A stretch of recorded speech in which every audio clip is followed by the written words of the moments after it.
السلام عليكم ورحمة الله وبركاته. الحمد لله حمدا كثيرا طيبا مباركا فيه كما يحب ربنا ويرضى. أشهد أن لا إله إلا الله وحده لا شريك له وأشهد أن محمدا عبده ورسوله أما بعد فيقول ربنا تبارك وتعالى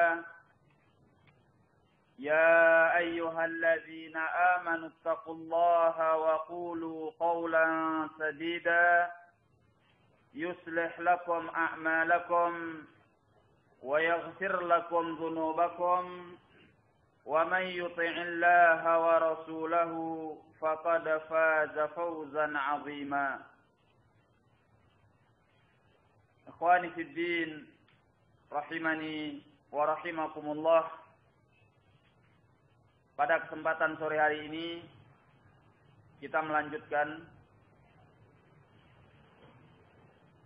pelajaran kita dari Risalah Kitabullah wa Makanatuhul Azimah, karya Fadilatul Syekh Abdul Aziz bin Abdullah Al-Syekh rahimahullahu ta'ala.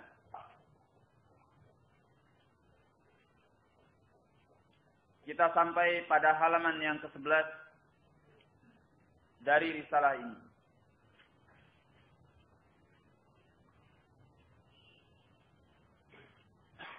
Qala hafizahullah,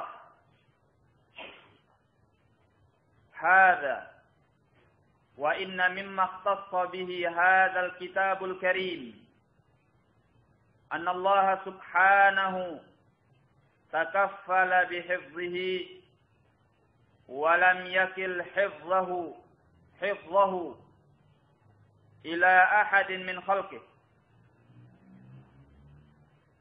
Sesungguhnya termasuk dari perkara yang kitab suci yang mulia ini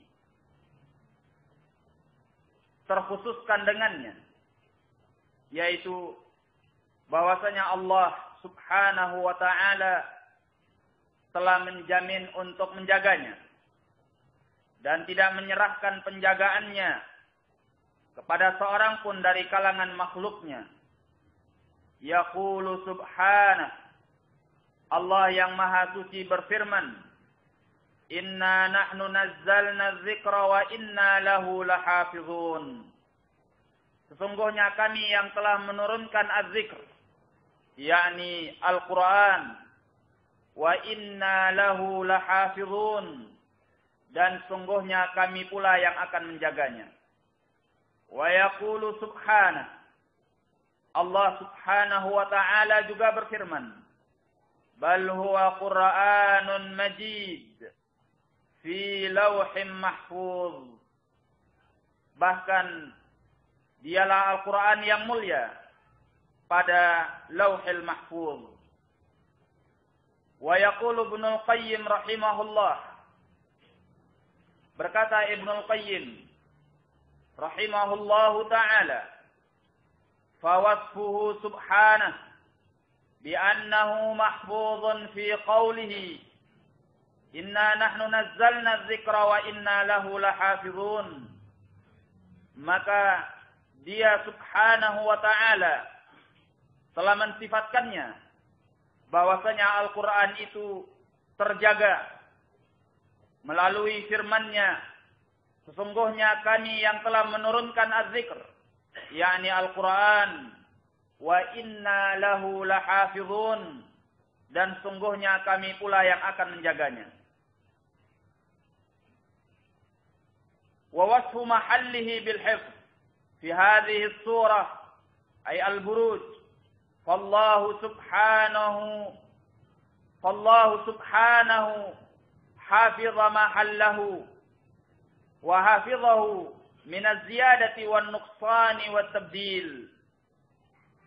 Allah telah mensifatkan pada tempatnya dengan penjagaan pada surat ini, yaitu surat Al-Buruj. Maka Allah Subhanahu wa ta'ala menjaga tempatnya, menjaganya daripada penambahan dan pengurangan serta perubahan. Wa hafidha ma'anihi minat tahrif. Juga Allah menjaga makna-maknanya daripada penyelewengan. Kama hafidha alfadhahu minat tabdil. Sebagaimana Allah menjaga lafaz-lafaznya daripada pergantian. Jadi Al-Quran dijaga oleh Allah Subhanahu wa ta'ala pada sisi-sisi yang telah disebutkan. Ya. Dijaga oleh Allah baik secara lafaznya, demikian pula dijaga oleh Allah secara maknanya. Dijaga oleh Allah Jalla wa'ala, demikian pula dari segala penambahan, dari segala pengurangan, dan dari segala perubahan. Ini adalah keistimewaan Al-Quran yang tidak dimiliki oleh kitab-kitab suci yang sebelumnya. Kita mengenal adanya kitab-kitab suci yang sebelum Al-Quran. At-Taurah, Al-Injil, Az-Zabur. Demikian pula Suhuf Ibrahim, Suhuf Musa. Tetapi tidak ada dari kitab-kitab suci yang mulia sebelum Al-Quran yang dijamin penjagaannya oleh Allah.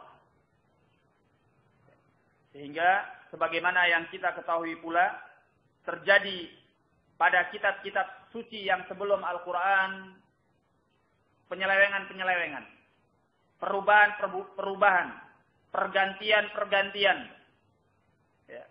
yang dilakukan oleh tangan-tangan manusia yang kotor. Al-Injil, demikian pula At-Taurah, yang ada pada saat ini, isinya tidak lagi seperti saat pertama kali diturunkan oleh Allah. Ya. Telah terkontaminasi dengan berbagai at-tahrif. Ya. Baik tahriful lafz ataupun tahriful makna. Penyelewengan lafaz ataupun penyelewengan makna. Sehingga di dalam kita mengimani kitab-kitab suci yang sebelum Al-Quran, kita mensesuaikannya dengan Al-Quran. Kalau kita dapatkan dari kitab-kitab suci itu yang dibenarkan oleh Al-Quran sesuai dengan ajaran Al-Quran, maka kita benarkan. Ya. Kalau didustakan oleh Al-Quran, maka kita akan mendustakannya pula. Ya. Dan kalau tidak diberitakan apakah ini sesuai dengan Al-Quran atau didustakan oleh Al-Quran, maka kita tawakuf. Kita tidak membenarkannya sebagaimana kita tidak mendustakannya. Ya. Inilah makna bahwasanya Al-Quran adalah musaddiqan lima baina yadayhi, membenarkan terhadap kitab-kitab suci yang berada di hadapannya, yakni yang sebelumnya. Wa muhaiminan alaihi, dan sebagai muhaimin, ya, penjaga terhadap kitab-kitab suci yang sebelumnya. Nah, qala Ibnu Al-Qayyim rahimahullah, wa aqama lahu man yahfadhu hurufahu min az-ziyadati wan nuqsani wa ma'anihi min at-tahrifi wat taghyir. Allah menegakkan bagi Al-Quran tersebut orang-orang yang mampu menjaga huruf-hurufnya daripada penambahan dan demikian pula dari pengurangan, wa ma'anihi min at-tahrifi wat taghyir.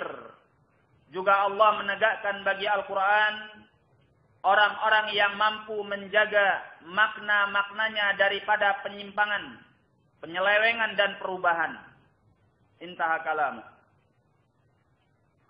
Nah, yang menjaga Al-Quran dari sisi huruf-hurufnya, sehingga tidak dilakukan penambahan dan pengurangan, yaitu Allah selalu memunculkan di umat ini mereka yang disebut dengan huffazul Quran, ya, orang-orang yang hafal akan Al-Quran, mulai dari yang pertama sampai yang terakhir, huruf yang pertama sampai huruf yang terakhir, ya, secara turun menurun dari generasi ke generasi, dari satu masa kepada masa yang berikutnya. Di kalangan kaum muslimin didapatkan huffazul Quran, ya. Bahkan huffazul Quran dari kalangan muslimin itu bukan saja dari kalangan ahlus sunnah, ya, bahkan dari kalangan ahlul bidah, mereka juga ada yang disebut dengan huffazul Quran. Mereka menghafalkan Al-Quran huruf per huruf sebagaimana yang diturunkan oleh Allah Subhanahu wa ta'ala. Nah, sehingga tidak bisa seorang pun ingin bertindak untuk mengganti sesuatu daripada lafaz Al-Quran, ya, karena kalau dia menggantinya akan ketahuan, niscaya akan terbongkar, sebab di sana ada huffazul Quran, orang-orang yang menghafal Al-Quran sebagaimana diturunkan oleh Allah Jalla wa Ala. Baik. Demikian pula Allah menegakkan dan memunculkan di kalangan umat ini pada setiap masa, pada setiap zaman, dari satu generasi kepada generasi yang lainnya, orang-orang yang menjaga makna-makna Al-Quran, sehingga tidak terjadi di dalam pemaknaan Al-Quran itu penyelewengan ajaran, perubahan syariah. Mereka inilah yang disebut dengan ahlu tafsir, al-mufassirun, yang mereka menafsirkan Al-Quran sebagaimana yang dimaksudkan oleh Allah dan Rasulnya, melalui tafsir birriwayah, penafsiran dengan riwayah, baik yang diriwayatkan dari Nabi sallallahu alaihi wasallam atau dari para sahabatnya. Naam. Mereka ini menafsirkan Al-Quran dengan Al-Quran, kemudian Al-Quran dengan Al-Hadis, kemudian Al-Quran dengan aqwalus sahabah yang mereka mengalami turunnya Al-Quran, mengalami peristiwa datangnya Al-Quran, dan mengalami seluk-beluk yang terkait dengan Al-Quran di masa Nabi kita Muhammad sallallahu alaihi wasallam. Ya. Maka walaupun bagaimana upaya ahlul bidah di dalam menyelewengkan makna-makna Al-Quran, ya, penafsirannya atau penjelasannya mereka simpangkan kepada pengertian-pengertian yang batil, tetapi Al-Quran itu akan tetap terjaga. Ya. Karena makna-makna Al-Quran itu telah dijelaskan, telah diterangkan, dan telah dituliskan oleh para ulama tafsir dalam tafsir-tafsir mereka. Ya. Kalau kita kembali kepada perpustakaan Islam, kita akan mendapatkan para ulama kita, ulamaul Islam, ulamaus sunnah. Mereka telah meninggalkan penafsiran-penafsiran Al-Quran dari awalnya sampai akhirnya dengan riwayah. Al-Quran ditafsirkan dengan Al-Quran, Al-Quran ditafsirkan dengan hadis, Al-Quran ditafsirkan dengan fahmus sahabah. Ya, sehingga Al-Quran itu terjaga, baik dari sisi alfaz, ya, lafaz-lafaznya, demikian pula dari sisi al-ma'ani, pemaknaan-pemaknaannya. Nah, bukan tidak ada orang-orang yang berupaya untuk menyelewengkan dan merubah makna Al-Quran.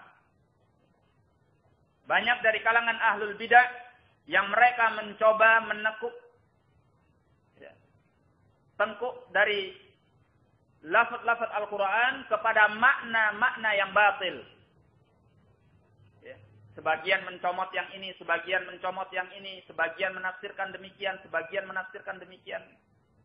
Tapi semua itu terbongkar kesalahan dan kebatilannya kalau kita kembali kepada tafsir birriwayah. Ya, tafsir birriwayah yang telah diturunkan atau dijelaskan, diterangkan oleh para ulama kita. Ya, kita kenal ada tafsir bin Katsir, tafsir bin Jarir, ya, tafsir Ibnu Katsir, tafsir Ibnu Jarir, ya, tafsir Al-Qurtubi, ya. Nah, dan tafasir yang lainnya, yang semua itu dituliskan oleh para ulama birriwayah. Nah, karena tafsir itu ada dua. Imma tafsirun birriwayah, ya, wa imma tafsirun birra'i.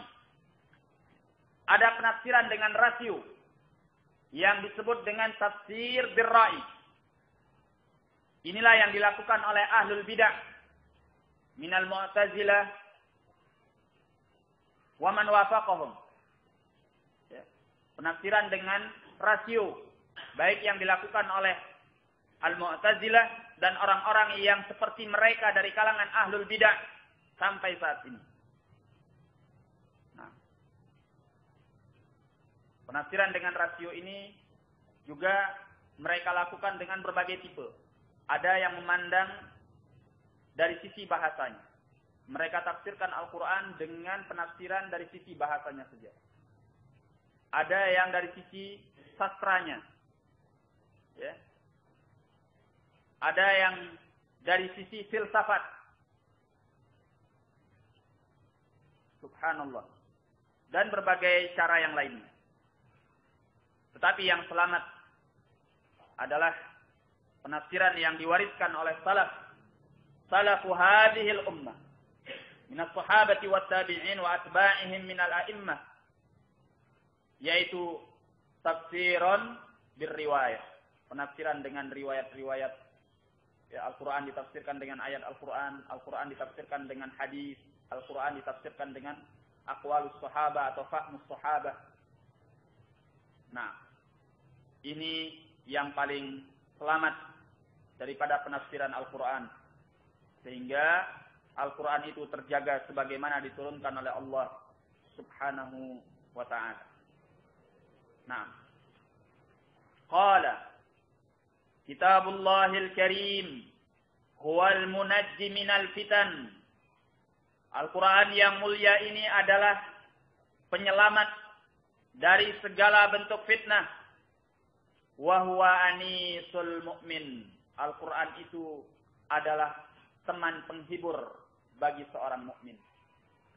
Seorang mukmin kalau hatinya lagi kesepian, lagi mengalami duka, atau lagi kepingin untuk mendapatkan hiburan, maka seorang mukmin akan kembali kepada Al-Quran, ya, yang merupakan wahyu dari Allah. Al-Quran yang dinyatakan sebagai kalamullah, ya, al-kalamul ilahi, bukan kembali kepada rannan syaitan, mazamir asyaitan, bukan kembali kepada gendang-gendang syaitan, yaitu musik, nyanyi-nyanyi, lagu-lagu yang hanya membangkitkan syahwat dan hawa nafsu. Ya. Tetapi kembali kepada Al-Quran yang mendatangkan cahaya iman ke dalam hatinya. Mendatangkan cahaya ilahi kepada kalbunya. Nah. Wa nuru qalbihi. Al-Quranul Karim adalah cahaya hatinya. Yang meneranginya akan jalan. Yang menyampaikan dia kepada Allah Subhanahu wa ta'ala. Oleh karena itu kalau hati kita sedang hampa, sedang kosong, sedang kesepian, sedang menginginkan hiburan, kembalilah kepada Al-Quran. Bacalah Al-Quran. Pasti hati kita akan mendapatkan apa yang diinginkan olehnya. Pasti hati kita akan menjadi gembira, akan menjadi bercahaya, akan menjadi bersinar, ya, dengan kalam ilahi yang diberkati oleh Allah Subhanahu wa ta'ala. Nah, wa rabi'u sadrihi. Al-Quran itu adalah rabi' sadri. Ya, musim semi daripada dadanya. Nah, yakni Al-Quran akan membuat dadanya berbunga-bunga, bersemi. Bersemi dengan siraman-siraman rohani yang ilahi, yang membawanya kepada kebenaran, kepada kesucian. Wa jala'u hammihi wa ghammih. Al-Quranul Karim dinyatakan oleh beliau adalah jala'u hammihi wa ghammih. Ya, penyingkap segala kegundah gulanaannya dan kepanikannya. Nah, kalau kita kembali dengan membaca Al-Quran, hati itu akan menjadi tenang, nyaman, tentram, terhibur. Ya, kita mendapatkan tambahan iman yang membuat kita menjadi manusia yang kokoh, manusia yang tegar, manusia yang berjiwa besar, manusia yang tangguh, manusia yang seutuhnya. Tapi kalau kita kembali kepada lagu-lagu cengeng, musik-musik yang hanya membuat hati kita semakin tertekan, semakin lalai, semakin tidak tentram, ya, semakin terbalut dengan balutan-balutan hawa nafsu dan syahwat, kita akan dijadikan olehnya sebagai manusia yang cengeng, manusia yang lemah, manusia yang gampang mengeluh, manusia yang gampang patah hati, ya, bukan seorang yang tangguh, bukan seorang yang tegar dan sabar dengan segala apa yang telah ditentukan oleh Allah. Nah, barakallahu fikum. Jadi inilah kemuliaan-kemuliaan Al-Quran. Sehingga barang siapa yang kembali kepada Al-Quran, la yakhsar abadan. Ya, dia tidak akan pernah merugi selama-lamanya. Kita cukupkan dulu sampai di sini. Wabillahi taufiq.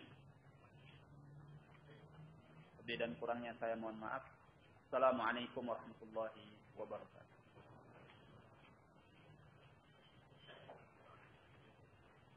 Ini ada pertanyaan penting.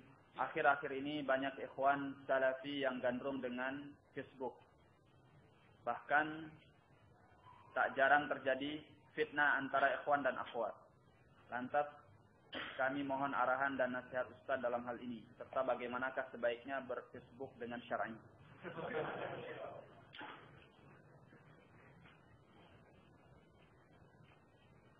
Ya, teknologi itu ibarat pisau bermata dua. Ya, bisa menjadi ziyadatul khair, tambahan kebaikan.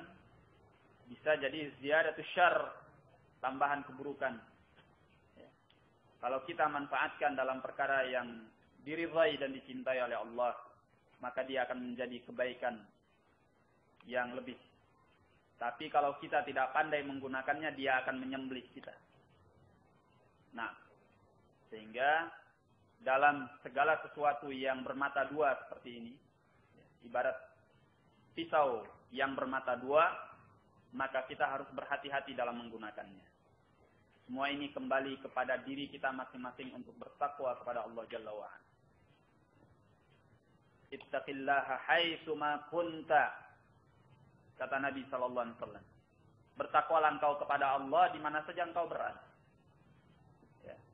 Kemudian kalau kita mengetahui bahwa diri kita adalah lemah, jangan kita bermain-main dengan pisau yang bermata dua.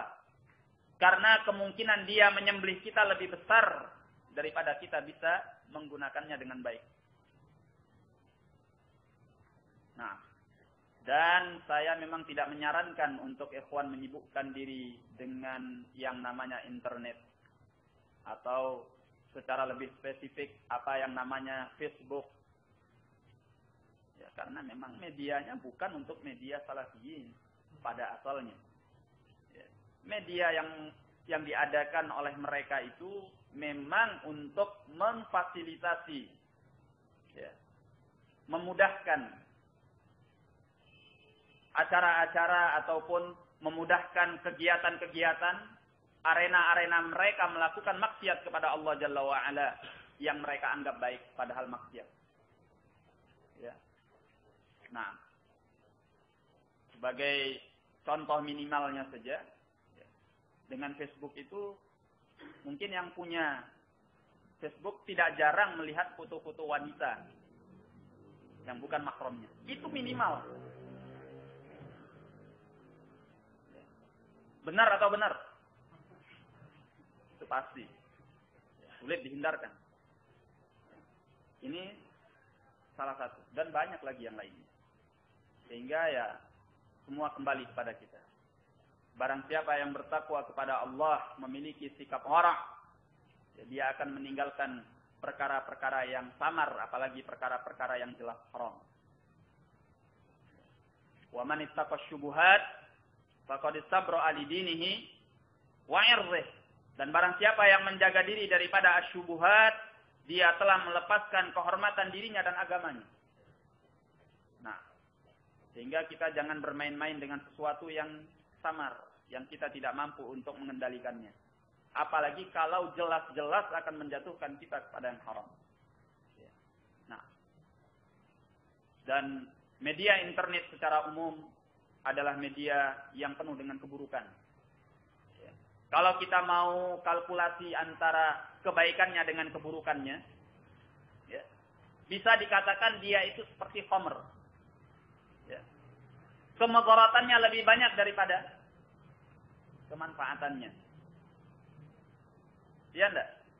Berapa banyak keburukan yang ada di dalamnya. Kalau kita bandingkan dengan kebaikan yang hanya sekian persen di dalamnya. Sehingga kalau kita menyibukkan diri, ya, mulai dari bangun tidur, langsung online, ya, sampai dia mau memejamkan mata, baru dia selesai dari kegiatan online-nya. Ini manusia macam apa?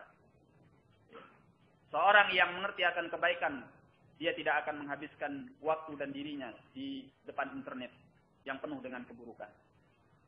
Ya. Nah, dan benar-benar internet ini adalah ujian bagi kita yang menggunakannya. Karena sedikit saja terpeleset, langsung jatuh kepada media yang maksiat.